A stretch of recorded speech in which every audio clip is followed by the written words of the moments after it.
just remember that. We welcome the use of the Welsh language at meetings. I have had no requests for people to speak Welsh today, so this meeting will be conducted in the medium of English only. Please can members refrain from using the chat button and instead use the raised hand icon to indicate whether you want to speak. And in the chamber, I will rely on Rebecca or Tom to indicate that somebody wants to there as well. That's a slight difference because I'm not there. Please can you remember to keep your microphones muted when you're not talking.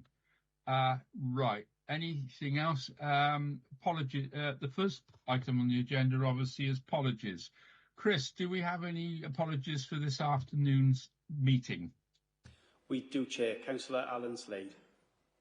Right. Is that anybody else got anybody apologies from anybody else? Yeah, Chair. Councillor Ron Burnett. Right. Anybody else? Thank you there, Janet. Thank you for that. Sorry, anybody else got... just to note there are no members actually in the chamber today, so all members are online. Thank you. Gosh, that's a first. Sorry, apart from the executive member, the executive members around the table, but there's no members in the body of the chamber. Hi. So you got Sue. Got anybody else there from the exec members? No. That's very good. That's very good. Thank you very much. So Sue's there. Okay. The other part of the agenda now is declarations of interest. Tom, could you please take us through declarations of interest? That's what it says here. Thank you, Chair. Obviously, it's the budget report. It covers all services across the council, so it's a very, very general report. So I don't think there'd be any need necessarily to declare any interest right at this point in time. Although there are obviously certain mitigations that are listed within the report which members may feel that they need to declare an interest on. However, during the course of the meeting, if members do find themselves discussing topics where they feel they need to declare an interest, then please do so at the time. Thank you. Okay, thank you. Anybody want anything they want to add on that at all? Okay, thank you very much. Right, next item on the agenda is the confirmation of the minutes of the meeting of the 12th to the 10th, 22, which I wasn't at. It's very ably taken by Councillor Williams, and it's pages 13 to 16. I would assume that everybody has read that beforehand. That's our usual little statement here, isn't it? And anybody has any points they want to raise on those set of minutes, please? I think there's a deafening silence here. So can we have a member who will confirm that and somebody to second it, please? I will, Chair. Dave Williams and I think it was Rosebon, wasn't it? Thank you very much indeed. And on to the... I've got another set of minutes here. Sorry about this. I've got one confirmation of the minutes of the... I got one for the strategic... Sorry. I got one for the strategic equality, and one for the initial estimates. So we also read that as well, the 8th to the 11th. And would somebody confirm that one as well, please? That was the one Dave did. Thank you very much. And any points on that one? So just strategic equality plan, we've done two in the meanwhile. So without much ado, we'll go on to the action sheet. Just a minute, I'm trying to make my computer thing here work properly, which it's not doing at the moment. The action sheet, I believe. Tom, would you like to make a comment on that, please? I think it's over to you, Job, again, isn't it? Yeah. The only item on the action sheet is the recommendations from the previous meeting. All have been circulated and responded to, and obviously they're also embedded in the body of the report as well. So it may be best if there's any questions to pick them up during the scrutiny discussion. Thank you very much. So we note that as much as it needs noting. That gets us through to the meat of the meeting, as it were. Pardon me, I'm struggling with this piece of equipment I got here at the moment. So that's the daisy. There we are. Technology is a brilliant thing when it works. No, I'm on to item number 6, which is the it says on my crib sheet here, which is probably the same as what it does on the agenda, we are here today to discuss and scrutinise the financial planning and proposal for the 2023-24 financial year.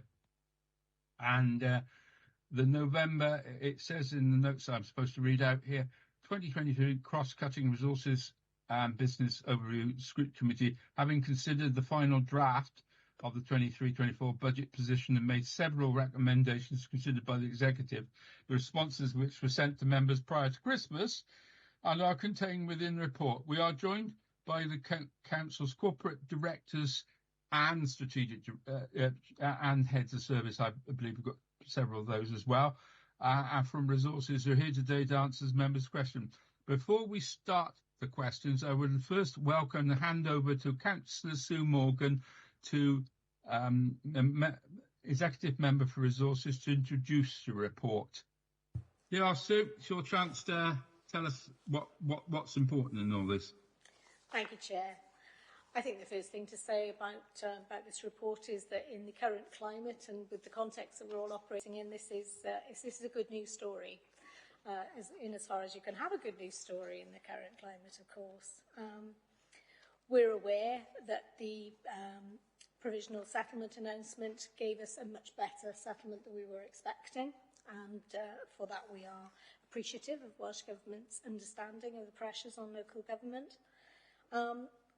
That, together with some really impressive corporate working from departments and from some very impressive financial management, I would say, from the Resources Department in particular, does allow us now to move towards a balanced position. So we're in that position through a combination of Welsh Government recognising our pressures and of our considered and careful response to it. That's not to underestimate the huge challenges that we are facing. The position with regards to energy prices, for example, while we are still confidently predicting that this is some form of a spike rather than a step up from which we will never see a fall, we don't know yet just the extent of that curve and to what level energy prices will come down. So that challenge remains ahead of us. The general cost of living crisis, which is affecting every resident in Torfaen and every business, and every member of our staff too in their pockets, continues to be a concern for us all. Cost of living crisis has not gone away, and people are facing real challenges, as is the council right across its budget pressures. What we can say very confidently about the mitigations that we are proposing is that they are going to have very limited impact on services. So in shorthand, that means we're not talking here about cuts, as so many local authorities are talking. And that, again, I think is tribute to the way in which we approach things here in Torfaen. It isn't to say that over the medium term we haven't got a major challenge ahead of us. We really do, and our medium-term financial planning will need to recognise that. But it gives us time, it gives us the ability to look in a very strategic way at those challenges and to face them in a considered way. So the report today is here to provide an update to you as the Cross-Cutting Resources Business Overview and Scrutiny Committee, to let you know that we are grateful for your input so far, and particularly the recommendations arising from that November meeting. Nigel will take you through some more of the detail around the local government settlement announcement, how it affects us in relation to more detail. And it's our opportunity to advise you in a little more detail about the kind of mitigations we are recommending to address that anticipated funding gap, which, while smaller, was still there. So I will recommend this report to you and that you accept its recommendations, but I'm going to hand over now to Nigel and the team. Thank you. Thank you, Sue. You actually did what I was going to do anyway. Nigel, thank you very much for being here. And as Sue said, the technical side of your team in resources is always appreciated by us as members. So without much ado, over to Nigel. Thank you, Chair, and thank you, Executive Member. I'll just canter through the report because the most important part of the meeting is to allow scrutiny members to ask any questions that they wish. The executive members outlined the purpose of the report. You will recall we came here, in November, and the picture was looking more challenging then than it is now. So in section 4 of the report, we've got your recommendations from the last scrutiny committee and our response. Those responses have been considered by the executive and agreed. I'm not going to go through them in detail, but happy to answer any questions. The next part of the report is the provisional settlement. We received the provisional settlement on the 14th of December, and that was, across Wales, a like-for-like increase of 7.9%, with increases ranging from 6.5 to 9.3. I don't think anyone in local government expected the settlement to be as significant as that in 23-24, especially given the challenges on the Welsh Government's budget and the settlement that we enjoyed in 22-23. We were hopeful it would have been better than the planning assumption, but not to that level. There is some accompanying narrative that is important, in that the Minister made it clear that all available resource has gone in to the settlement, and therefore any pay settlement will have to be met from that allocation. Ours was 7.5%, or 12 million, compared to the last year's settlement, or the current year's, £6.5 million more than we were expecting. We've also got a slight increase in the indicative uplift for 24-25 of to 3%. So Section 5 takes you through the provisional settlement, but that's the important bits. It was more than we were expecting, but it needs to cover everything, and we need to be mindful of that. And I know I said this in November, and I've said it in monitoring, and I've said it in Cabinet, and I'll say it again. The decisions this Council made as part of the 22-23 budget to not commit everything, and therefore allow us to pay the pay inflation in 22-23 without destabilising services and in a recurrent way, helps both not just 22-23, but also 23-24. Because that narrative that the Ministers put in was also in the 22-23 settlement. We took account of it then, and I'm suggesting we take account of it now. So Section 6 of the report then takes you from where we were in November and through where we've got to. So at that time we had a £12.5 million gap based on our assumption and based on our initial estimates. I think we indicated at the time that we would be then working with chief officers and looking at and challenging those estimates, as well as kicking off the Project Apollo work and working on a thematic basis, and I'll come back to that. So then in 6.2, you've got the proposed measures by which to start to bring down the gap. The first part, 6.2, is those related to services. And at this point, I think it's important to recognise that, again, we work very corporately across this council.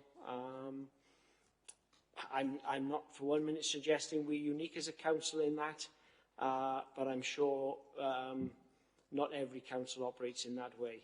And we couldn't be presenting a balanced budget to you today without the support of all the strategic directors and heads of service. And you know, that's how we've always worked the budget, and that's how we've worked it in these most challenging of times. As the executive member has said, if you read down those, as I'm sure you've had, there are no major service implications to those and no significant cuts to services. And some of them are just rebasing the estimates. You've then got a section, the second section of that is corporate proposals. So in there, you've got the fact that our council tax base has increased. You've got the fact that the South Wales Fire Authority levy is slightly less than we originally estimated. The Chancellor's decision to reverse the national insurance increase has an impact on employers. We are an employer, so therefore we get a benefit from that. Energy prices since the first estimates have come off slightly, and that gives us some money. Then you've got the utilisation of reserves, and again we touched on this in previous. In the near 20 years I've been Treasurer, I've never been a supporter of using significant reserves to underpin the budget, because you're potentially underpinning recurring spend from reserves. But this year, I felt, given we don't know where energy is going to finally land, we don't know whether this is a spike or a curve, it just seemed wrong to me to be cutting services to fund an energy pressure that may not be there to that level in the future. So therefore I recommended using reserves and then putting in place measures by which to try and address our energy pressures in readiness for 24-25. Interest rates have risen, so we're getting a slight benefit from that. We've done a loan rescheduling. We haven't had the opportunity to do that for several years. So we've done that, and that's a few £100,000. And then there's some other funding from reserves, which has already previously been agreed. So when you bring all of those together, together with the increased settlement, we get to a nearly balanced position. Indeed, with all those measures, we've got slightly more than we would need to balance the provision. So in 7.2, we are proposing, and will be proposing in the final budget proposals, to increase the pay award assumption from 4% to 5.5%. I don't have a crystal ball. I don't know where the final pay inflation will be for 23-24, but mindful of what we did this year, mindful of the messages in the Minister's provisional statement, it seems sensible to increase the pay provision we've got for 23 to 23-24. There is some pressure in relation to additional learning needs, which I think the Executive needs to consider when they're finally doing the final proposals, so that we can have our intervention rates at the same level as they are now. And then also, I've mentioned that we are underpinning the energy with reserves. I think we should use whatever is remaining to reduce that call on reserves. There'll still be a significant call on reserves, but I think we should reduce it, and that will be my strong advice to the Executive. So that moves us to, a balanced position. I'd like to think that members will see that as a very positive position to be in 23-24, and with a council tax rate of 1.95%. I'm sure members have seen commentary, that's going on in other authorities. We met with the trade unions this morning. They were hugely complimentary of our approach as an authority. When both the Executive member and myself met them this morning, and we've also been in the schools head teachers forum earlier on today, and they are also similarly complimentary of the authority's approach and support for schools. There's a section in the report then on Project Apollo, because as the Executive member has said, the challenges don't go away. Our medium-term financial plan still has about £30 million of the challenges for the 3 years or 4 years beyond 23-24. So those thematic work streams are still in play. We are still working on them, and we will be bringing those back. What the increased settlement has just given us, though, is time to work those through in a more sustainable way, rather than having to have them ready for the 1st of April 2023. So the thematic work streams are there. and remembering or being cognizant of one of the recommendations from your last scrutiny was about appropriate time for member scrutiny of those proposals. We've given that commitment in 8.3, so that will happen as we develop those proposals. And the last part of that report is just really the next steps. Basically, we'll have the final Welsh Government budget at the beginning of March, and on the 28th of February, we will be looking to set our budget and council tax for 23-24. Thank you, Chair. Happy to take any questions. I've got a structure to this today. So the structure, just so Nigel's got an idea, and so the rest of it. The other thing, Nigel, I was going to introduce your rest of your strategic heads and strategic directors, I've got to say now, haven't I, these days, and heads of services. Shall I introduce them now? I think that's probably a reasonable thing to do. We've got a few people on the call now. Could you introduce yourselves, please? Just so we know who's around. Okay, good afternoon, everybody. I'm Andrew Powells. I'm Deputy Director for Education. Yeah. Afternoon, members. Rachel Derrick, Strategic Director, Economy and Environment. Afternoon, members. Dave Leach, Strategic Director for Communities and Digital. Good afternoon, members. Jason O'Brien, Strategic Director for Social Care and Housing. Good afternoon, members. David Lilly, Director of Financial Services. I thought Dave was there. Anybody else? No, so Nigel's got people to back him up on the various aspects. Hang on, Chair, we did miss one. Who's that? It's Jason, Councillor Ashley, hiding in the background. You're hiding in the background, Jason. Okay, thank you. So we've got people to answer the other aspects of this. What I've got is a breakdown, so it's not quite the same as the report, but I'll just give the three aspects of this, and I'm pretty certain that you know this.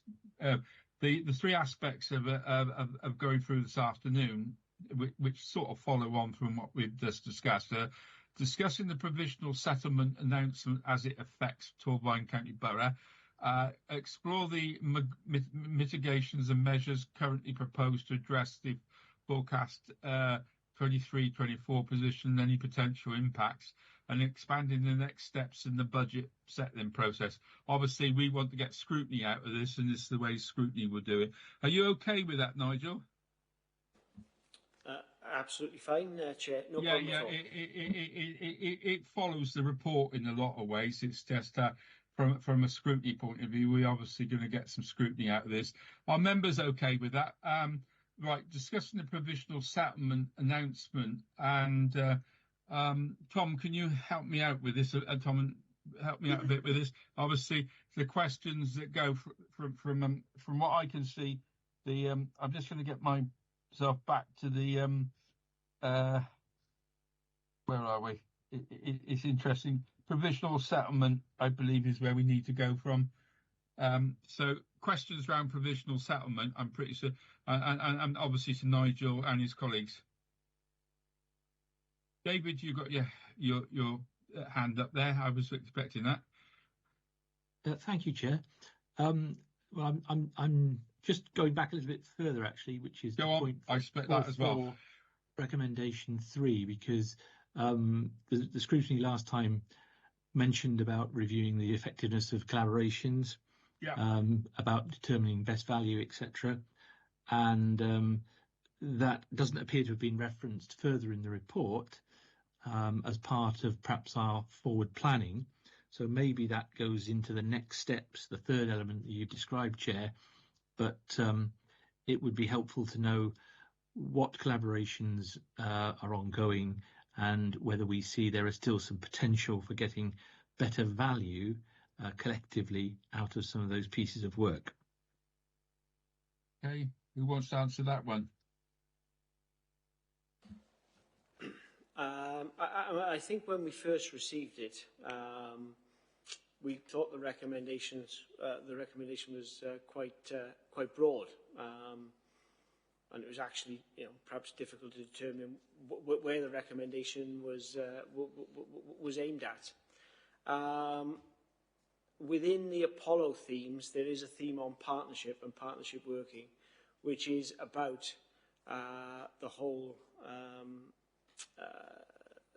subject area of collaborations, both the ones we've currently got and the potential for any in the future. I will say that given the financial challenges that we've faced, there have been some interesting dialogues in relation to collaborations we already have in place and different authorities' approach to collaborations and what they expect them to deliver in terms of financial savings. So I mean, that's quite a long answer to the question. It will be picked up in the Apollo themes going forward as part of our financial planning going forward. I think is the main takeaway from that, Councillor Williams. Okay. Any further questions on this theme? Because collaboration is one of the ones that does seem to come up very often. Chair, just to say thank you, and I anticipated it should be considered in that way, and thank you for that reassurance. It's still on the table. Have I got Jason? You've got your hand up. Yes, please. Thanks, Councillor. Just to add to that as well, Councillor Williams, obviously, as Nigel's pointed out, there's the work on partnerships that's taken place through Apollo, a longer-term piece of work, because I guess, as you can appreciate, there are so many partnerships and collaborations that exist across the local authority. However, I think as different areas as well, so within social care, for example, the directors across the region are looking at all the regional partnerships that currently exist, to determine if we're getting value for money with those partnerships, when those partnerships were last reviewed, and what the funding arrangements for those partnerships are. We, like I say, with a view to looking at how more effective and more efficient those partnerships can run. As part of that piece of work as well, we met as directors last week, and there's an ongoing piece of work there. It's also to look at, are there any opportunities for further collaborations as well? So it's not just about reviewing what we have; it's about looking at what we can also develop. Thank you, Chair. Jay, can I ask, because I'm very curious about this. What's the level of collaborations we've got at the moment? I know it was a few years ago when we looked at it. What do you mean, Chair, by in terms of level? How many or what? Or, how many? Yes, it was quite a lot the last time I inquired. I couldn't give you a definitive figure of how many. Just within social care alone, there are a broad range that sit regionally and sub-regionally as well. So, one example would be the Youth Offending Service, where we have a partnership with Monmouthshire and with health and probation and the police. I couldn't give you a definitive answer, but there are many. And they are cost effective, are they? That's the process of which we're going through now with some of them. Some of them will have been reviewed quite recently. Some of them will have been longer term partnerships that we, like I say, through a social care perspective or through a social care lens, we're reviewing them now as directors and as heads of service within children's services and in adult services to determine exactly that. Are we getting bang for our buck? Could we be more efficient? Are the partnerships effective? There is not to prolong this, but there is a view that they might be a good thing, but that's different from us, a governance view.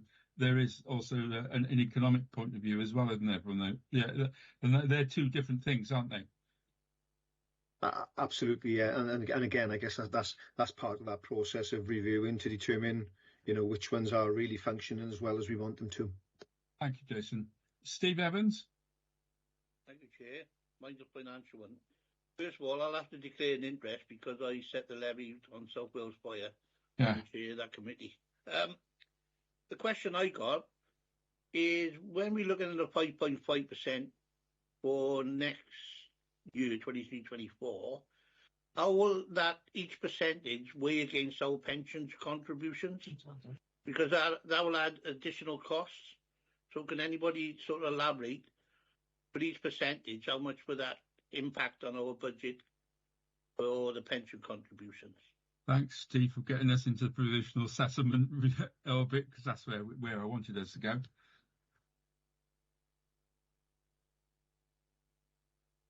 Who's going to answer that one? Are you asking, as a result of increasing the pay by 5.5%, what will it increase our pension contributions by? Yeah, that's just to have an overall idea, because each percent is bound to give some sort of monetary value depending on what the settlement would be. Our pension contributions is 25%. So, you know, for every pound, it's 25p. So it'll add 25% to that whatever the impact of the 5.5% is. Steve? Yeah, no, thanks. I would understand it, but perhaps some of the other members probably would not. So.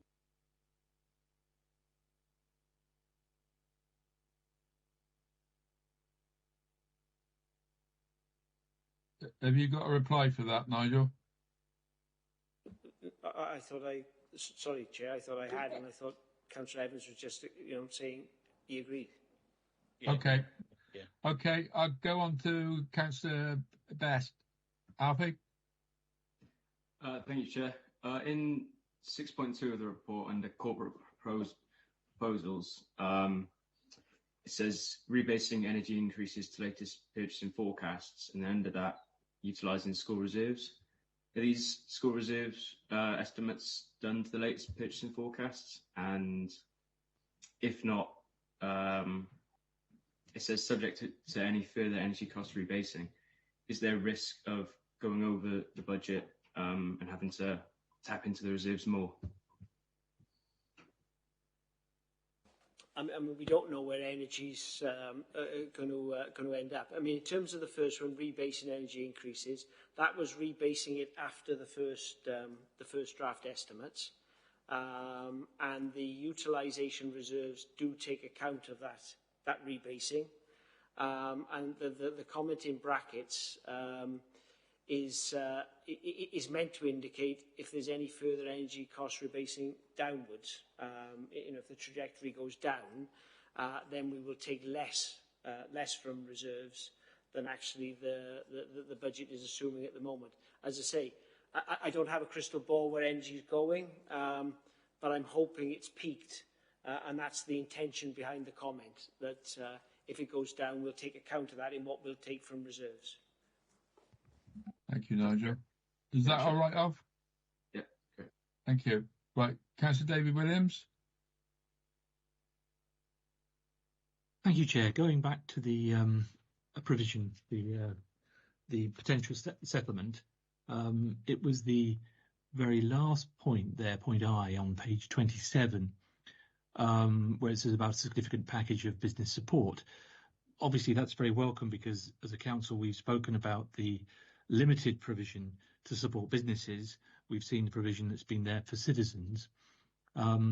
It's a sentence, so it's really trying to understand a bit more of the context of that, if possible, though I appreciate it may not be appropriate for this budget discussion.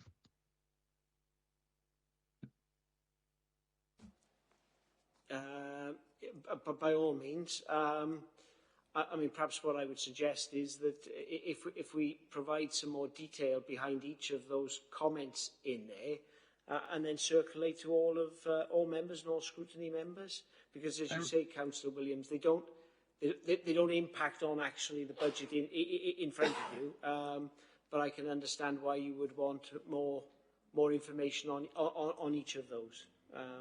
So it's probably more time efficient for us to put a few sentences that take those a bit further and then let you all have them.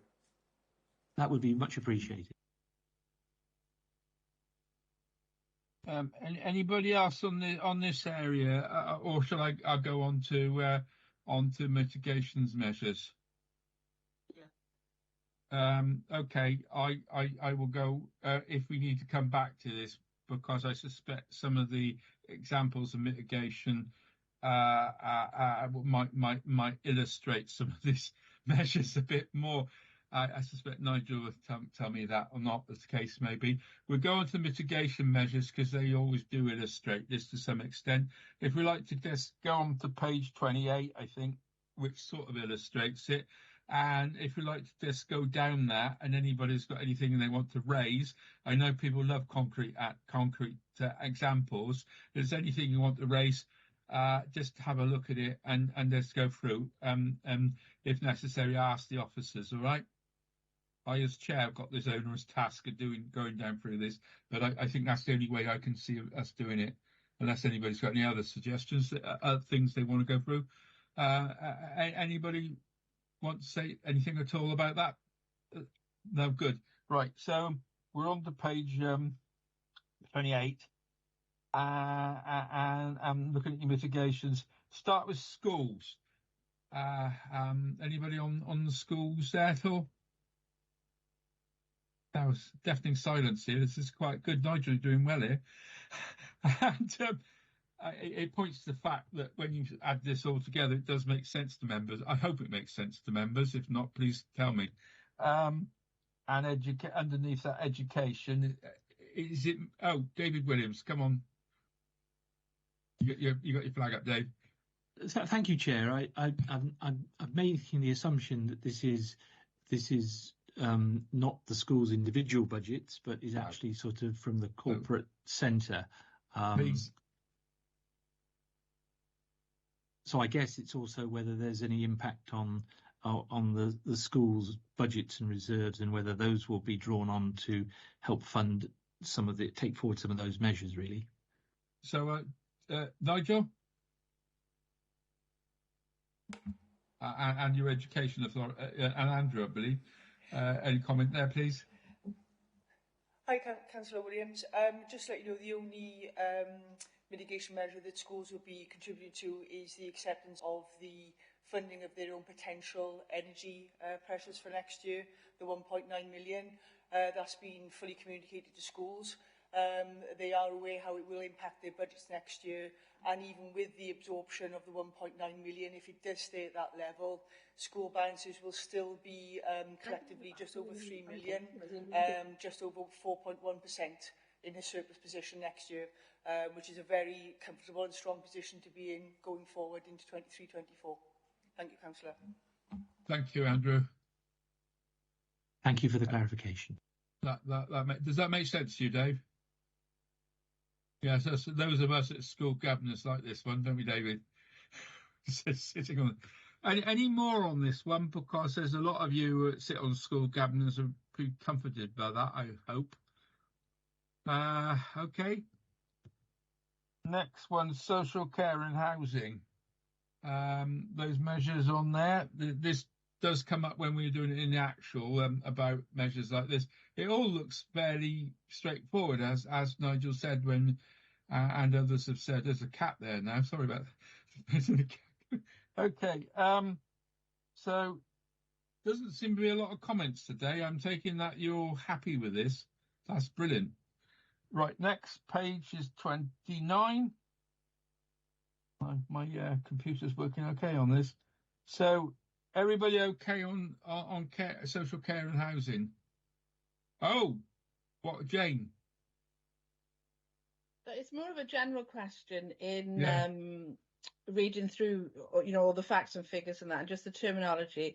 So just quickly, what does rebase mean? Because it says quite a lot in social care, and it's probably in other bits, where it says rebase adoptions budget, rebase children's legal fees. What does that mean?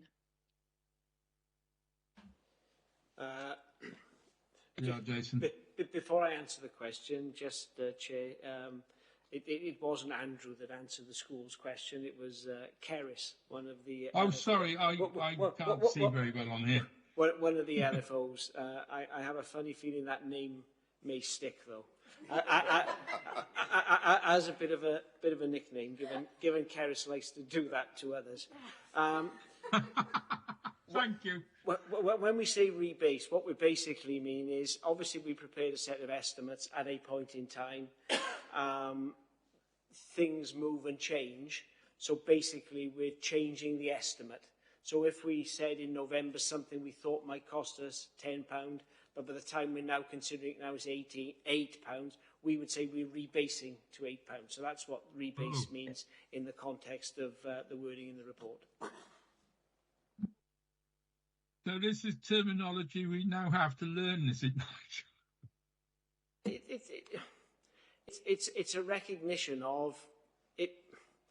It would be wrong, wouldn't it, to sort of totally balance a budget that was crafted in early October and not take account of how things change. But certainly when we get comments such as that, it does make us think how we can word it for future years so that we make it easier to understand, because we do talk, unfortunately, in terminology.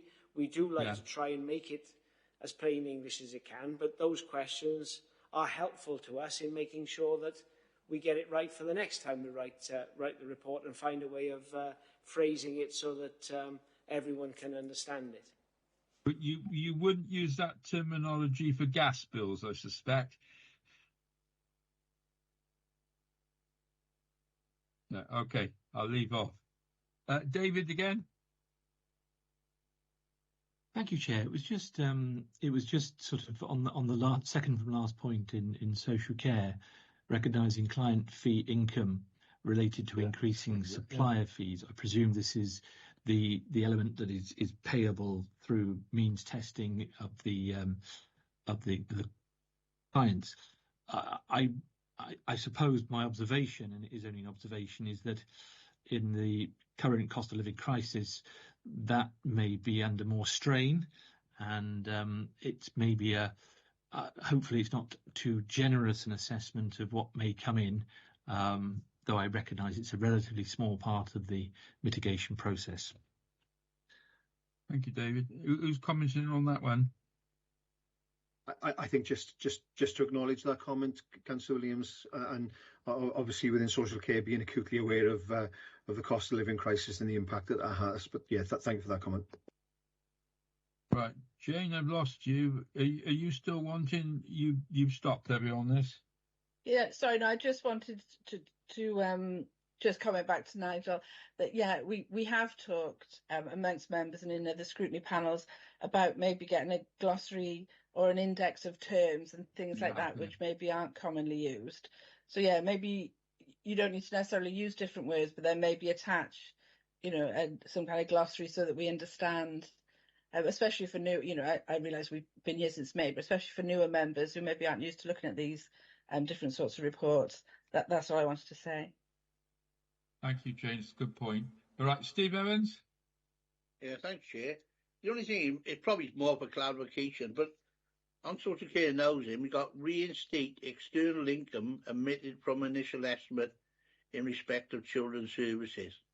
Yeah. Was that an omission on our part, or have we got additional income coming in? That's what I'm trying to work out.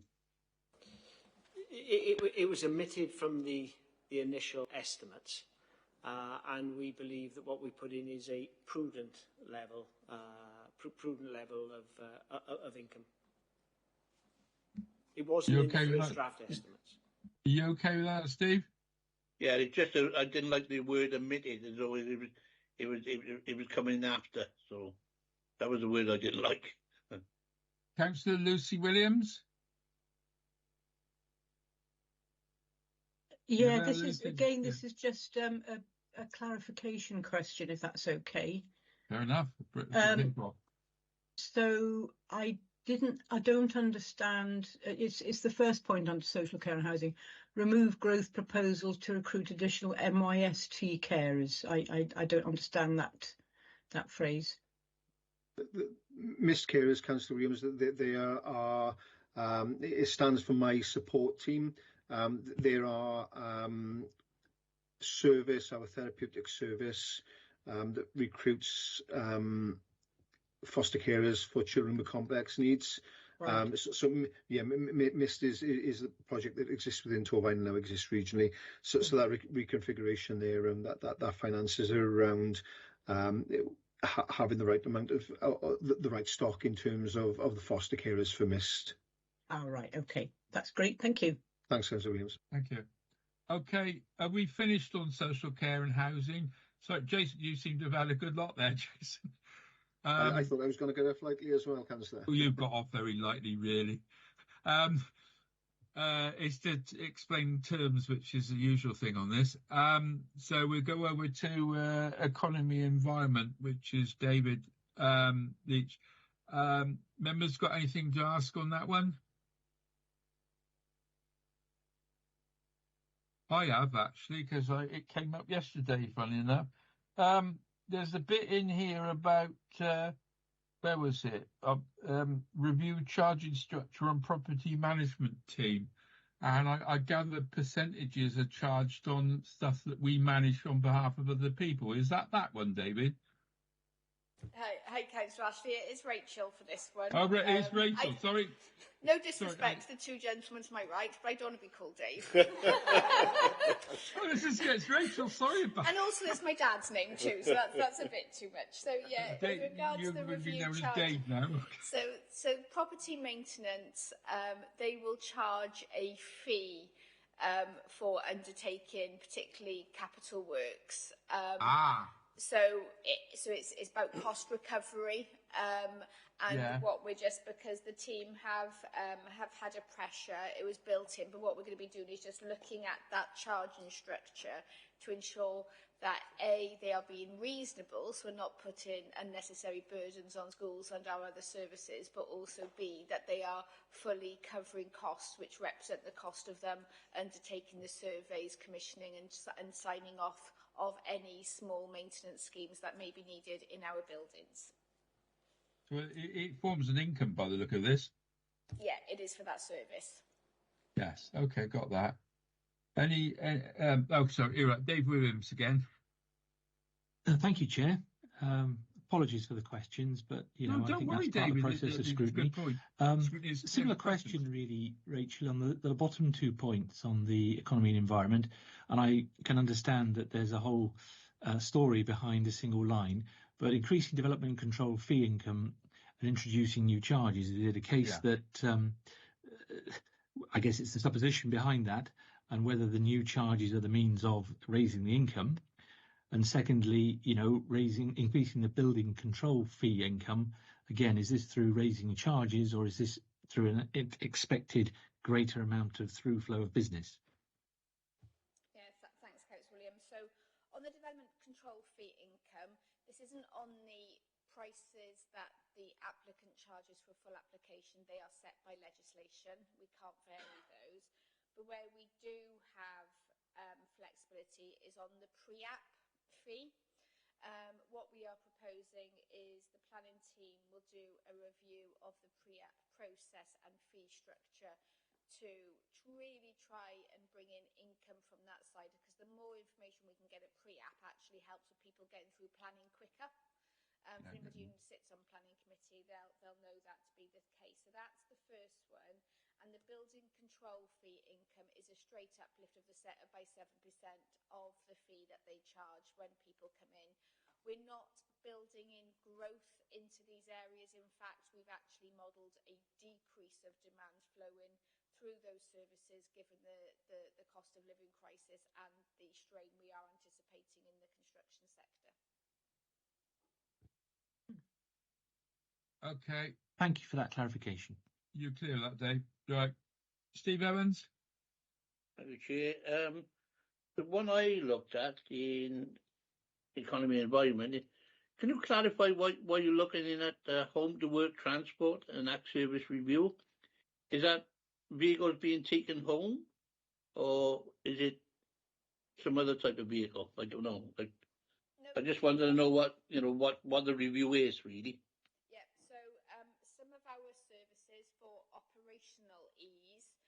Rachel, we can't hear you. 3.5 ton, if it's a works vehicle, not a works car, can be taken home. Particularly our street scene colleagues colleagues quite often go straight out on site rather Sorry, I Sorry, can't hear. Rachel, we can't hear you. Oh, sorry. Is that better? I don't know what's the matter. We heard you beautifully. I know, Dave, speak up.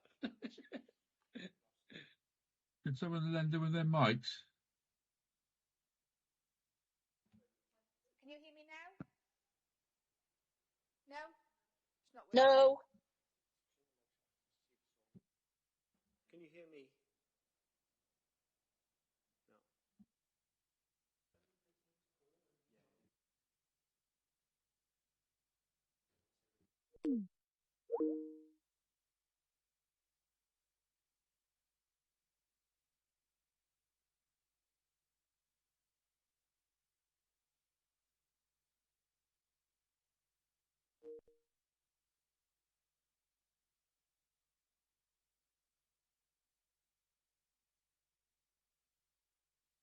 No.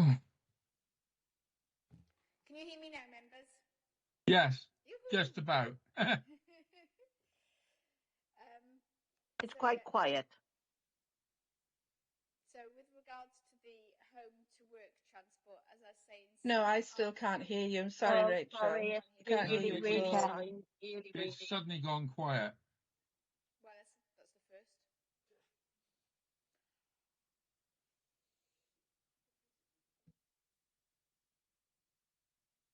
Members, can you hear clearer off this microphone? Weird that.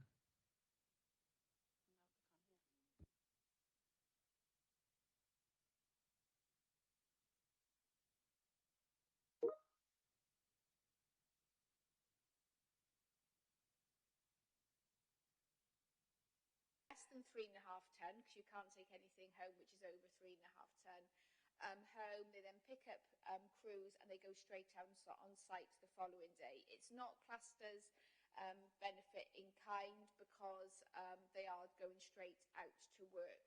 But we have identified, particularly with the transition to EV, that that's going to have to stop because we'll be charging those vehicles at the depot.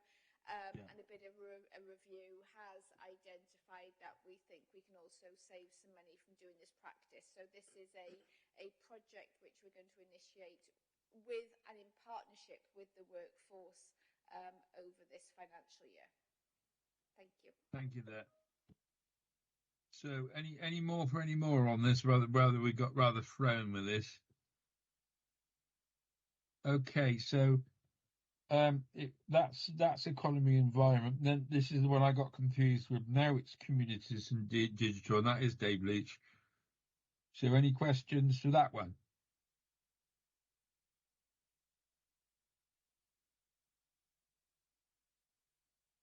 It seemed to have gone. David Williams, did you have a question there? Chair, sorry. Inflationary Cwmbran farm costs. I was waiting for that. Operating model. I guess it's really sort of one of the questions that occurred to me a little earlier, in a general sense, was whether some of the capital changes and investments we were making were going to have a revenue tail and an impact. And I guess this was one I was questioning: is this the case here, or is this? Is there a bit more behind it? It's again behind that sentence. I'm sure there's a whole conversation going on. Thank you, Councillor. Yes, so this is essentially to bring the estimates and the budget in line with the report that went into Council.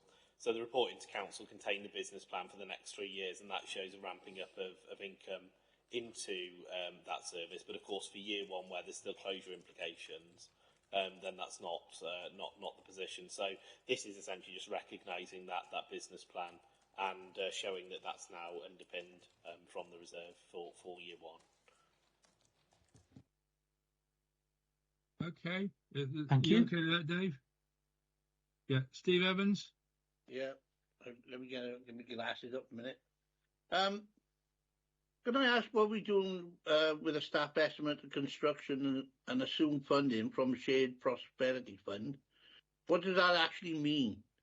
Are we looking at it to estimate for future, or we're looking with additional funding, or just somebody to clarify what it is, if somebody could? Yeah, thanks, Councillor Evans. All this one is when the initial estimates were done, there was a grade that was incorrect in there, which has now been adjusted. So the grade assumption was higher than the actual grade, so that's been corrected. And there was a role that had been assumed that it would be funded from core, but that's one we're now proposing to fund through Shared Prosperity Fund within the community's approach. You okay with it, Steve? Yeah, no, I just wanted to clarify. The way it was worded, it was quite contradictory, and I wasn't sure where it was going, so that's why I raised that. But thanks for your answer, Dave. Much appreciated. Any more questions on this, or should we move on? Right, resources. Any questions there at all on the resources? Oh, Dave Williams, yeah, I thought you'd find one there, Dave.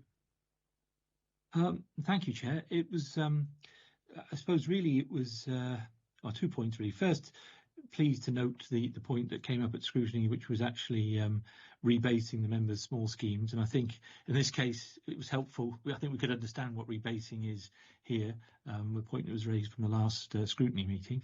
Yeah. Secondly, it was, I suppose, slightly worrying to see the removed proposed new training budget, because obviously training is really important, both for members and staff. So it was really trying to understand what was behind that. Is there, for example, a move to more online training? But it was really to understand a little bit behind that. Thank you. This is, this is removing growth effectively, Councillor Williams. We were hoping to increase the training budget, but simply in the context of the original gap, we didn't think we could afford it. It'll come back into the medium-term financial plan for consideration going forward. You okay with that, Dave? Thank you for the clarification. Yeah. Steve Evans again. Thank you, Chair. The part I wanted some clarification on, we're looking to assume additional ongoing grant funding for welfare support. Can you tell me what the additional support is, if possible? And, you know, we're doing an extra cost, but for what?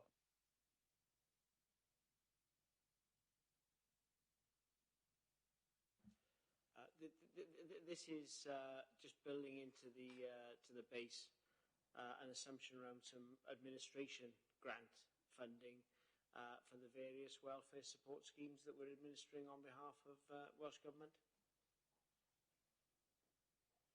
So we're just, rather than leaving it outside, we're just making a very modest assumption that we'll have some in 23-24. The only reason I raised that, I didn't know whether there was any specific project. That was the only thing for that. But you clarified that quite well. Thanks, Nigel. Right. Then on to another one for Nigel, which is corporate proposals. I believe it's Nigel. So there's quite a lot in there. There's two. It's on to the other page as well. Corporate proposals. Sorry, Councillor Ashley. I think Councillor Haller wanted to come in on the previous. Oh, sorry, John. I didn't mean. Sorry, John. I didn't know you'd gone up there. No, it's Nick.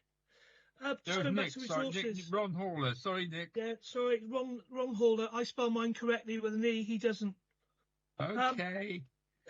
Start that one. Just on resources, review staff structures and budgets. Could you explain that, please? Yeah, the original budget had some growth in terms of a desire for some extra, an extra post. That's not affordable to fund as growth. So therefore, if we want that post, then we've obviously got to look at the whole of the establishment within resources, and if there's natural wastage or if there's the opportunity to take vacancies, then we can have that new post. So that's basically taking assumed growth out of the budget, which we'll only afford then if we actually look at the staff instructions, see whether we can afford it. Okay, it doesn't mean actually redundancies. Actually improving the prosperity of the council. No, it won't mean redundancies. Thank you. Right, are we all finished on this one? Sorry about that, Nick. I didn't mean to do that. No, it's okay. We get mixed up quite a lot. No, we know that. Okay, so from there to corporate proposals, all right? So there's some meaty questions in there, I suspect. Anybody want to start off with that one? As I said, they're 29 to 30. There's a table there. Anybody? Oh yes, David. No, I think, to be fair, Chair, quite a lot of those have been answered in some of the previous responses given. For example, the school's contribution element around and how funding energy increases will be done. So I think they make a lot of sense in the context of what we've heard before. I suspect Steve wants to talk about a fire service. No, I'm keeping off that one. No, well, you have to do a DAC if you do. Yeah, I know. I'm looking at it thinking, no, I don't want that. No. The one I'm looking at is the funding of temporary waste vehicles approved in September 2022 from the general fund balance. Yeah. How are we going? Once we get our new fleet, we're going to get rid of some of the old stuff we brought in. Will that fund be then put back into the general fund? Because at some point we'll have new vehicles, we'll have old vehicles. Surely we'll sell the old ones, and we get some more income back in. That's a good question for Rachel, isn't it? There, and Nigel. I don't know which of those is going to go for that one. Right, I think Nigel would like all the income. So I can advise that a post came out this week that the 19 new recycling vehicles are in. The old vehicles are being disposed of. But if you remember, members, last January we took a report through Council. The new vehicles have the capacity and facility to take on board card and food. But because currently food is deposited at New Inn and not T Corks, we haven't got planning or permitting or enough space at the current T Cork facility. The new vehicles can't yet collect the food waste from the residents. We've also got a temporary provision in just for the ongoing card collections because we just need to review the recycling vehicle rounds to take card onto the new vehicles. So this funding is to support a separate card collection up until this September, when the card fleet will be stood down and card will be put onto a weekly provision. As you'll recall, members, currently it's fortnightly for residents. By September, card is intended to be weekly on the new vehicles. And then we are taking forward the T Cork modernisation project. We're currently going through the REBA stages. Out to procurement for a contractor to come on board to design and build us. We've already got planning, so it's just refining that for T Cork, and that funding therefore is to support the vehicles through to September 2024, which is when we are hoping that the T Cork facility will be fully managed and those vehicles can then be released, and it'll just be the 19 vehicles supporting the whole of the service. So hope that clarifies that. So this is a positive one in terms, it says on my list, any potential impacts. You're quite pleased with that one by the look of it.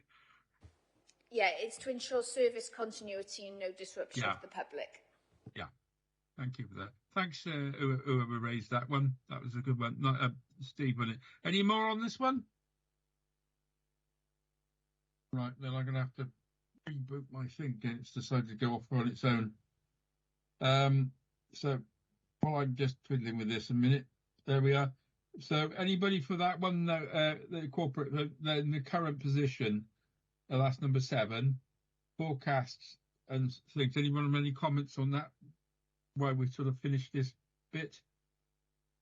I'm trying to improve on that the current position. Okay, so we've explored the mitigations and measures to address the forecast position and any potential impacts. Anybody want to make any comments on that? Oh, Rose, you come in.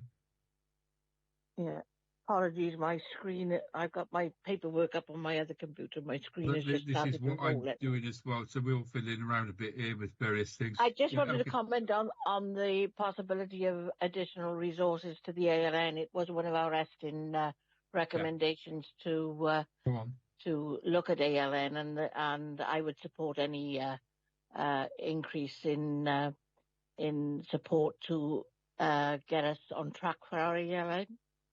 I think most members would, wouldn't they? Okay, that you finished on that, Rose. Janet, did you? Somebody came in there. Yes, what you say. Thanks, Chair. Just going to re-echo what Rose has said. Really pleased about the additional budget for the ALN. As I said, Rose and I are on the same wavelengths about this, and appreciate it. We can do as much as we can for it.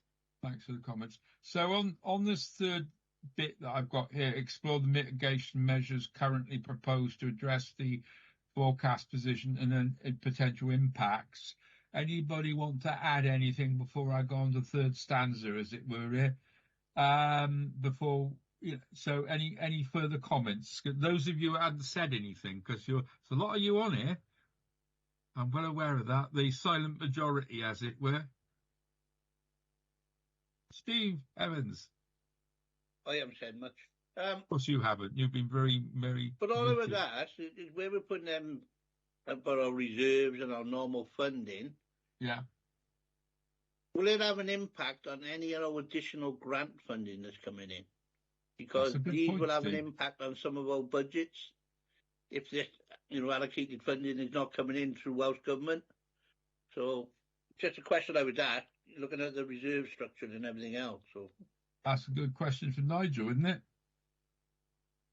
Sorry, Chair, could Councillor Evans repeat the question? I just missed the start of it. Yeah. It's just that all I'm asking, with all the monies we're receiving through from Welsh Government, could it be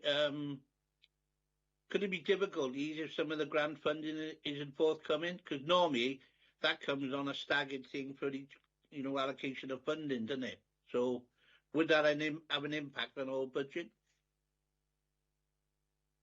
I mean, at the moment we've had the All Wales grant levels. And they're in an appendix to the scrutiny report. There are some changes, some up, some down, but no real significant impacts expected. But it'll be when we get the individual authority allocations will be when we have that.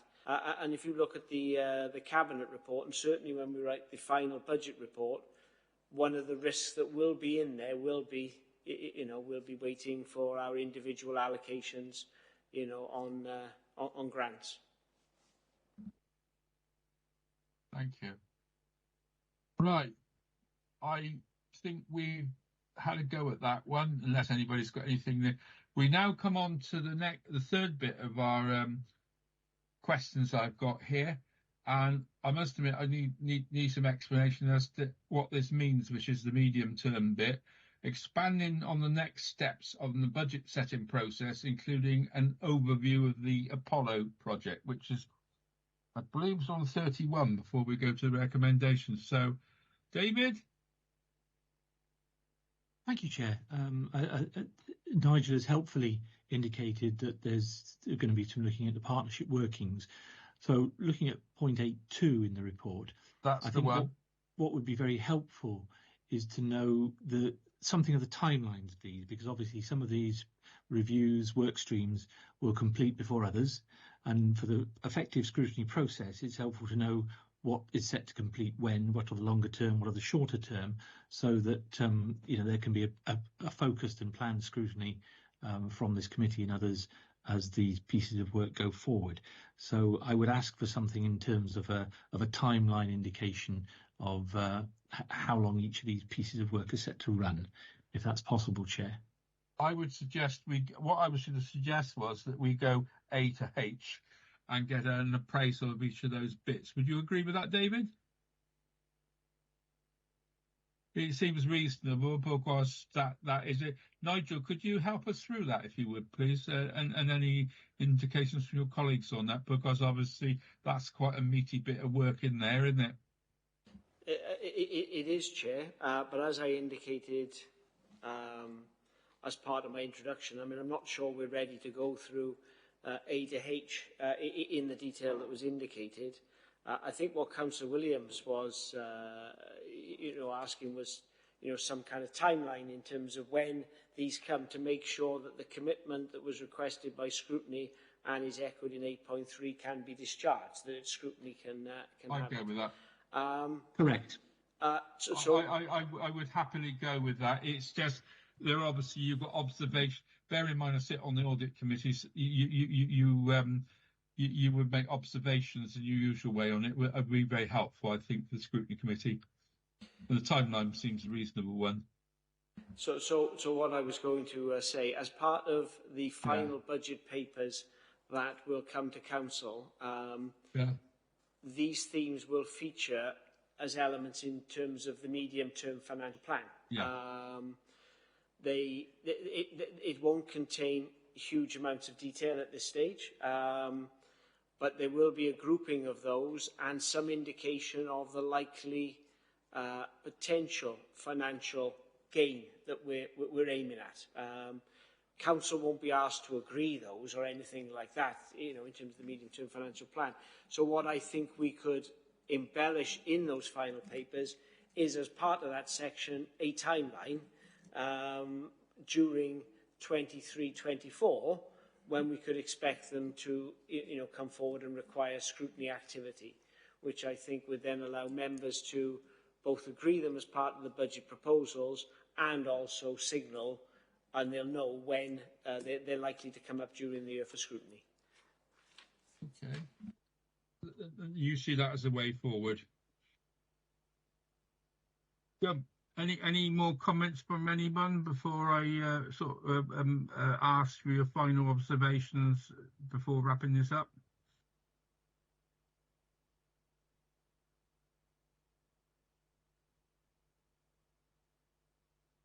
And anything you think we might have missed on the scrutiny? No, Chair, I don't think so. Who said that? Nick Byrne. All right. Yeah. The other aspect, and I will come to what it says through the recommendations, just so that's what I was asked to look at. Obviously, the report itself says consideration of scrutiny recommendations final budget for the for 2020. There, where am I? I'm taking the wrong page here. The recommendations are, where we are. Here we are. Considerations for the 2023 and that the final budget and the budget and council tax. And I hope you think that we're well on the way to this part of the process. That's the bit I obviously have to ask as part of our scrutiny. And obviously we've explored the three questions there. So members are happy with that, are they? Before we conclude. Chair, could I just while members are considering their answers to that, can I just take you back? I mean, I did touch on this in my introduction. In paragraph 7.2, I recognise the need to update and increase the pay inflation. Members have commented on ALN, but I also indicated that my strong recommendation will be to the executive that anything else is then used to mitigate the call on reserves, which helps the medium term, helps 24-25, and is actually, appropriate, really. I'm taking the fact that we've had no comments, that members are generally comfortable with that approach. Thank you for that, Nigel. I'm getting the impression, the feeling, actually, just of the meeting, that is the impression I get. If there's any members that are not happy with that or want to reinforce that, I would welcome comments. David Williams? I think that's helpful. Certainly, I think as a general principle, anything that you don't spend that you expect to and putting it into reserves makes a lot of sense. But I suppose the only caveat would be that the point that colleagues have raised, which is we would be keen to endorse that commitment that's been made to the ALN element that's in there. But otherwise, it seems very sensible. And I think it's also commendable that this is against the backdrop of a council commitment to not actually increase the council tax by more than the amount set. which is under 2%. So a credible piece of work, definitely, to go forward with. Thank you, Nigel, for drawing our attention to that. I wasn't remiss on that. It's just I was trying to make sure we covered all bases, considering some of this can be somewhat confusing. Members are all happy with that now. We can then draw our recommendations, and thank you very much, officers, for and especially Nigel and his department for doing that, because I think we've got a budget which is quite surprising, really, in the current situation. But it's not going to be the same in the future. That's something that we can draw from this. Thank you very much, officers. You can leave whichever way you want to leave, online and in person, and then we can draw up our recommendations for this scrutiny. Thank you very much indeed. And don't go, members, because you've got some job of work to do.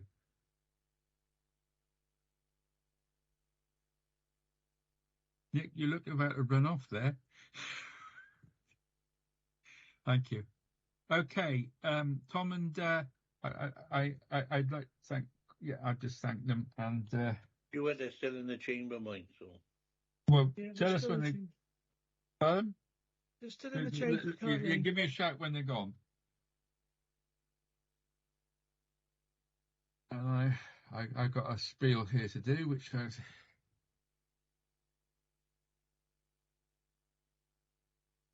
Everybody gone yet?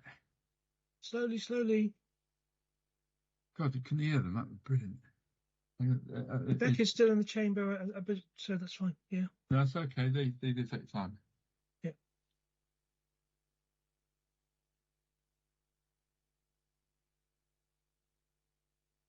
I think they've all gone, Stuart. I was going to say, you asked Beck to double check and she'll tell you. Okay. Rebecca, have they gone yet? No, Chair, yes. Right, agreeing recommendations. I got the official spiel here. Thank you, members, for your questions and in-depth scrutiny. Can I now invite Tom, Rebecca to facilitate discussions and formations of recommendations?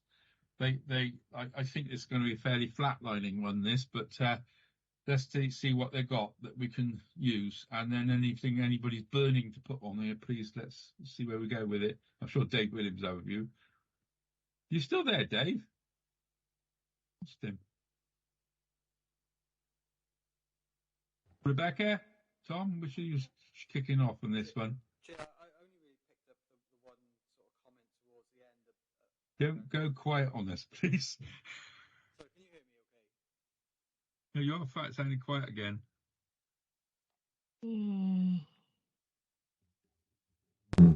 What's the matter with the system? Is that any better? Oh, that's much better. Okay. What do you do? I'm sat a bit closer to the mic now. That's a secret.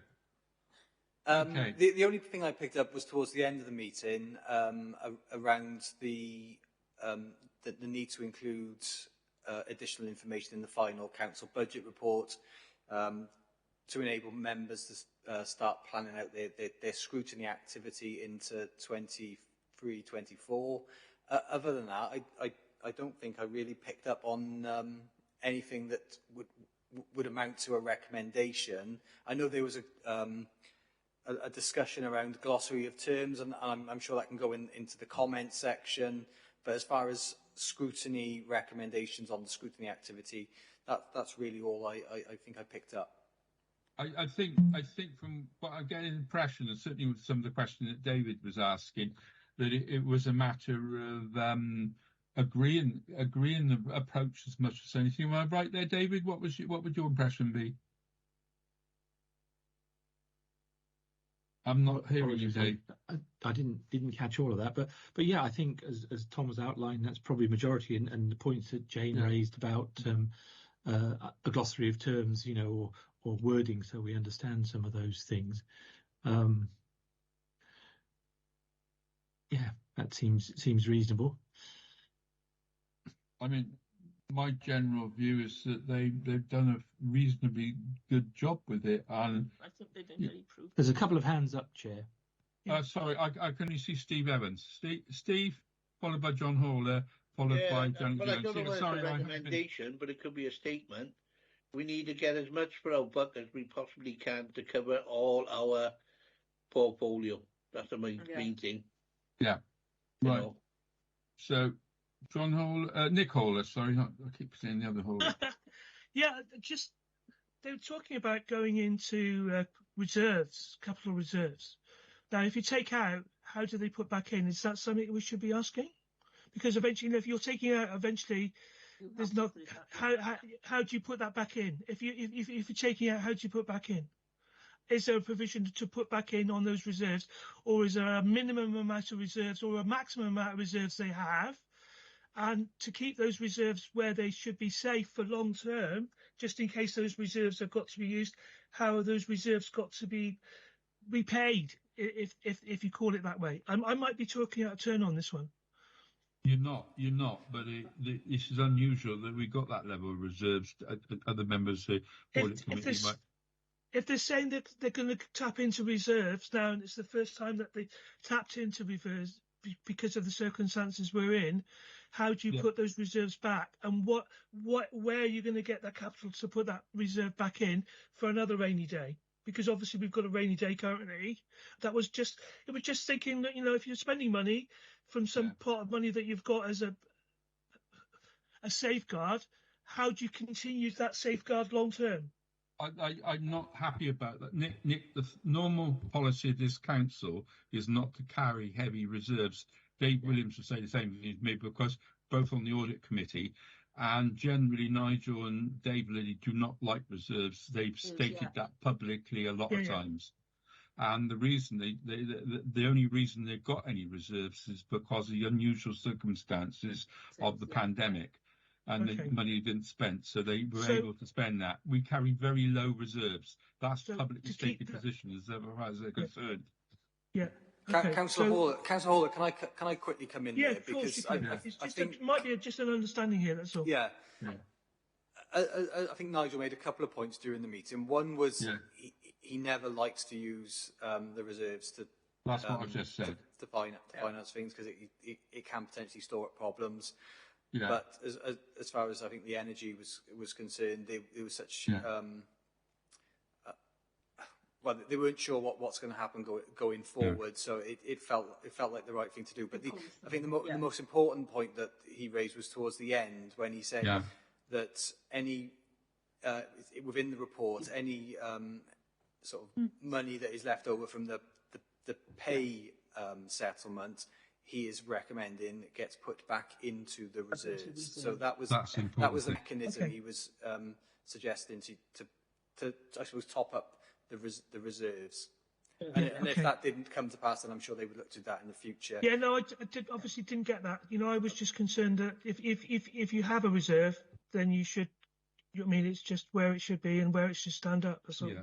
Right. Yeah, I think there's a minimum amount it's got to be left at, but we're over that at the moment. So I've got reserve that can be used for a one-off cost, which is where we are now.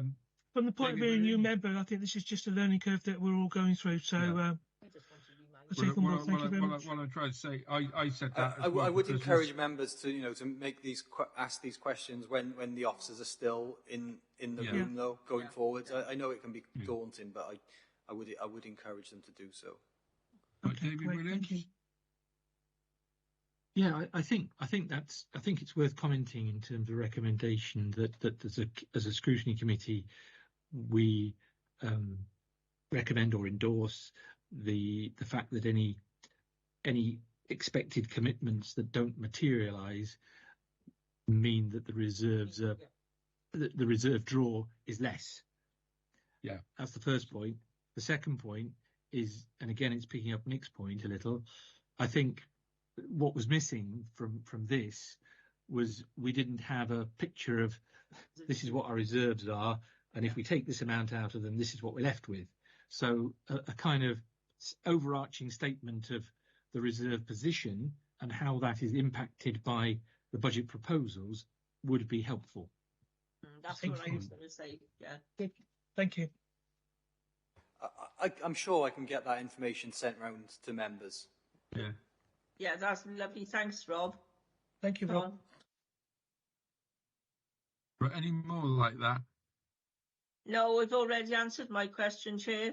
David asked it exactly what I was going to say about the reserves, and it would be most helpful for all of us, I think, for future progress.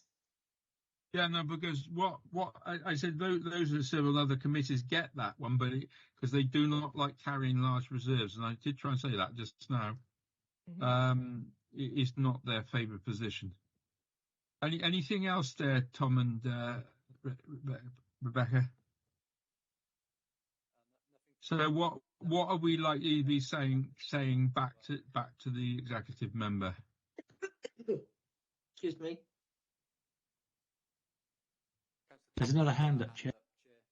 Sorry, Colette now. Sorry, she's just come up. Yeah, thank you, Chair. Just to say that 8.3, that as part of our recommendations, that we look forward to the scrutiny of the Apollo project. And that can be brought forward. That's a good one. Thank you.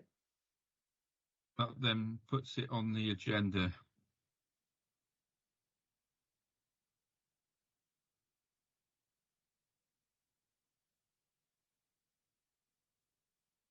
Look like you've all had enough by now.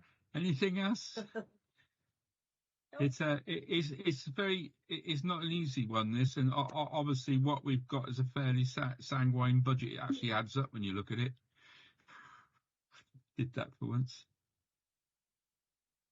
So, date of next meeting, wasn't it? Have you got David again? Sorry, Chair, I don't want to speak too much, but fine. I think that perhaps maybe there's a specific recommendation that sort of update in relation to energy use, because that's the biggest single impact for our schools, for our services, and if that is levelling off or reducing, then that will have the biggest single impact, and it's probably the thing that is going to vary. We can see the variation. So I think it's a recommendation, perhaps, that we look to closely monitor the energy use to see whether the expectations as to spend are material, actually happen, or whether some reforecasting may be required. You got that, Tom?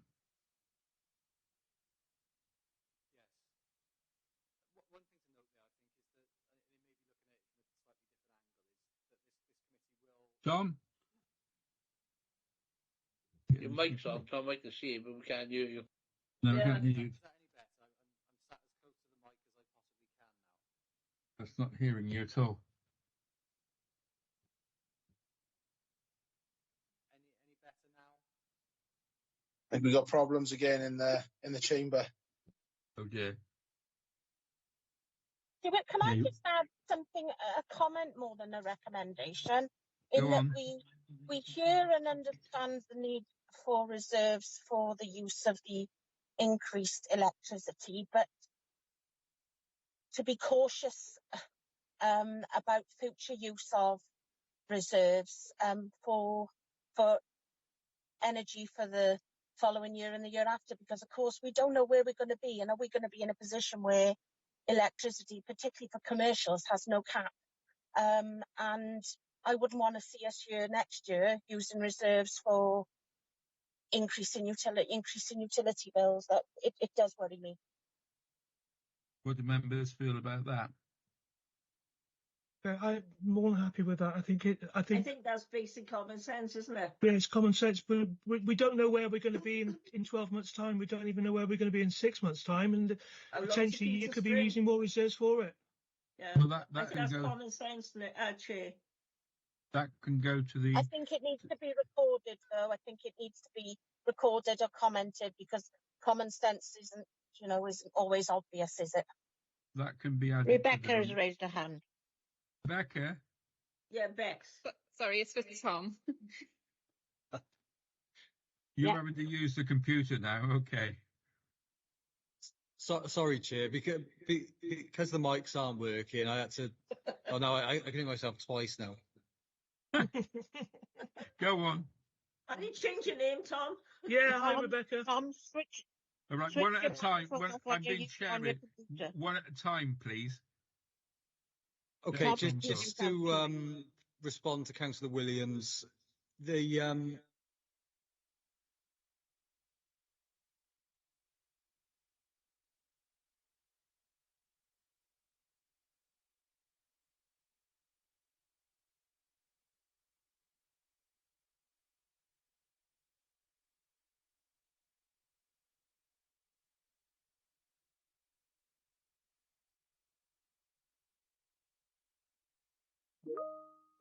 Yeah, thank you, Tom. We just had a comment. Who was it made that comment? Because I couldn't quite get it. Liz. It was I Liz. think it was Liz Haynes. Yeah, it was a remark about the about. It's very much that we hear the comment or the suggestion of the use of reserves for electricity, but just to be more cautious in years going forward, that we don't use reserves for utilities because we don't know where we're going to be in another year or another 2 years. There is no cap on commercial utility bills, and I just think we just need to comment it somewhere so that it is logged. I think a comment could be made, but I don't think they'd be tied down in any way. Are you okay with that, Liz? We can tie that comment into the recommendation. Time, please. I can't hear. It's getting a bit cacophony. Just one person at a time. Liz, are you okay with that if we make a comment like that? Yeah, it was a comment more than a recommendation that I Thank you, Liz. That's okay. Yeah. I think that's reasonable.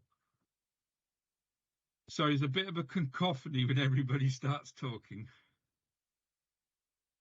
Okay, everybody happy with that? Good. So could we have a read back about what we got, please? Now we've got you back on here.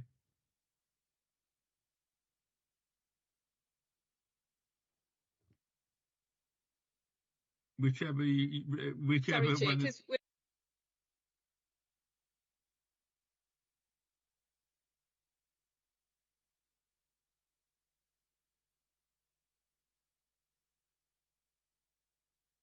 Thank you, everybody, for contributing. We've had some sound difficulties, and we've done this all online, which is amazing with the officers. That's the first, I think. Interesting way of doing it. Thank you for your contributions.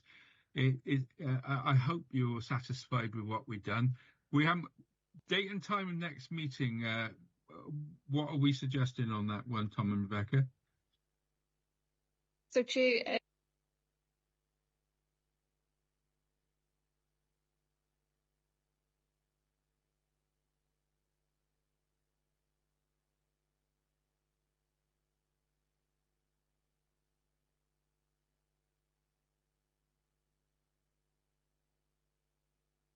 Thank you very much indeed. And I'd like to form. Anyone add anything quickly? Otherwise, I'll just formally close the meeting. Thank you for your contributions. It's been very interesting, this way of doing it. And the cat was good. I enjoyed the cat. And I'd say that's sorry, Jane. That was good. And thank you for your contributions. And that we've got something there to go back to Cabinet and all part of the process of being on this council. Thank you. Thanks, Chair. Bye.